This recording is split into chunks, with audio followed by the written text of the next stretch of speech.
Tere kõigile! Täna uurime, mis on ringjoone puutuja. Selleks tee endale ringjoone joonis ja märgi ära keskpunkt. Ringjoone raadius meil hetkel oluline ei ole.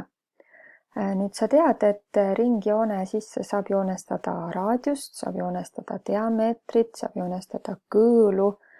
Aga täna lähme siis puutuja juurde. Nüüd, kui sa mõtled ringjoone puutuja, mida see võiks tähendada? Puutuja on siis mingisugune joon, ta on tegelikult siis sirgjoon, mis läheb ringjoone mingisugusest punktist läbi. Märgi oma ringjoonel üks punkt ja nüüd proovi teha joonlauaga selline joon, mis läheb ainult sellest ühest punktist läbi. Nii, ja võt see sirge, nüüd ongi meil ringjoone puutuja. Ja paneme siis lause kirja ka, et ringjoone puutuja on sirge, millel on ringjoonega ainult üks ühine punkt. Ja see punkt kannab nimetust siis puutepunkt. Nii et siin punktis saavad kokku ringjoon ja sirge. Edasi uurime, mis omadused siis puutujal ja ringjoonel on. Esiteks saab siis ringjoonel siit keskpunktist puutepunkti tõmmata raadiuse.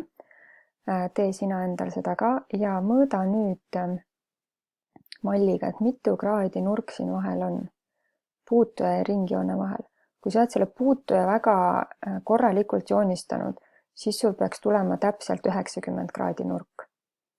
Nii et puutuja on alati siis risti puutepunkti tõmmatud raadiusega. Pane see ka endale kirja.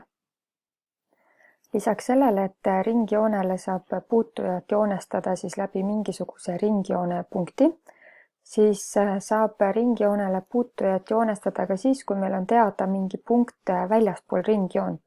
Ja praegult ma märgin ära ühe punkti selle sama olemasoleva puutuja peal, märgi sina samamoodi, ükskõik kuhu. Ja nüüd pane omal joonlaud nii, et sa saaks tõmmata siis puutuja ringjoonele, mis läheb ka siit punktist läbi. Et pane oma joonlaud hästi täpselt, et ta täpselt puutuks ringjoont ja läheks ka siit punktist läbi. Nii, minul ta tuli selline välja. Et proovi siit just hästi täpselt saada. Nii et ringjoonele saab puutujat teha nii ringjoone läbi mingisuguse ringjoone punkti, kui ka läbi mingisuguse punkti, mis asub väljapool.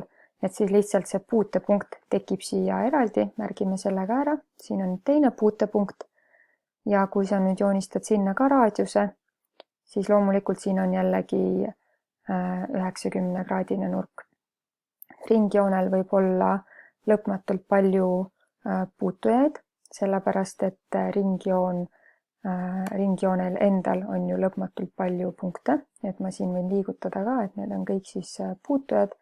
Ja samamoodi, kui see punkt asub kuskil mujal väljapool, et siis lihtsalt see puutuja on teise kujuga, aga iseenesest neid puutujaid võib olla lõpmatult palju. Ja iga siis 2 puutujat saavad ka veel omavahel kokku. Nii et lisaks sellele, et meil tekib raadiuse ja puutujate vahele nurk 90 kraadi, siin samamoodi raadiuse ja puutuja vahele tekib 90 kraadi, siis tegelikult tekib meile siia veel raadiuste vahele üks nurk ja ka puutujate vahele üks nurk. Ja tegelikult tekib siia veel üks nelinurk ka. Sellel nelinurkal oma nimetust ei ole.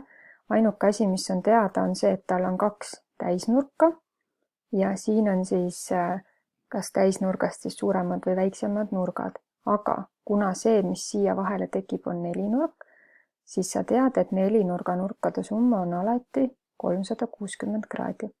Nii, märgime ära nüüd ka siis puutujate vahelise nurga. Minul ta viskab siia peale kohe selle nurga suuruse.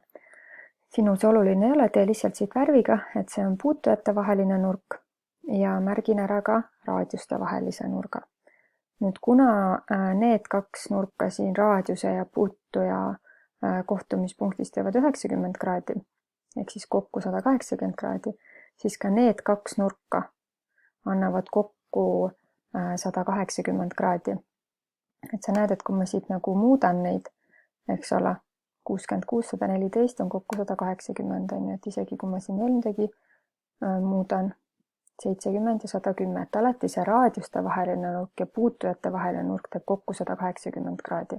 Ja tähista siis ära see puutujate vaheline nurk alfa, raadioste vaheline nurk beeta ja kirjutame välja, et nende summa on alati 180 kraadi.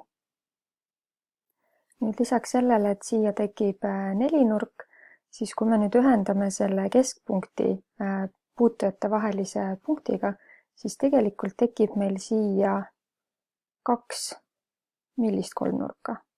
Kuna üks nurk on 90 kraadi, siis need 2 kolmnurka on siin täisnurksed. Neil on mõlemal üks külg raadiuse pikkune ehk sama. Üks külg on neil, hüpotenuus on neil täiesti sama. Nii et kui neil juba 2 külge on samad, siis peab ka 3. külg mõlemal sama olema, nii et siia tekib ka tegelikult 2 võrdset täisnurkset kolmnurka. Nii et nurkade arvutamisel saad sa kasutada siin siis lisaks sellele nurkade infole, et alfa ja beeta on kokku 180, saad kasutada ka seda, et siin on täisnurkne kolmnurk ja sa tead kolmnurga nurkade summat ja seda, et siin on kõik üks suur nelinurk ja sa tead ka nelinurga nurkade summat. Nii, ma loodan, et sul sai selgeks, mis on ringjoone puutuja ja ma usun, et ülesannete lahendamine tuleb sul hästi välja.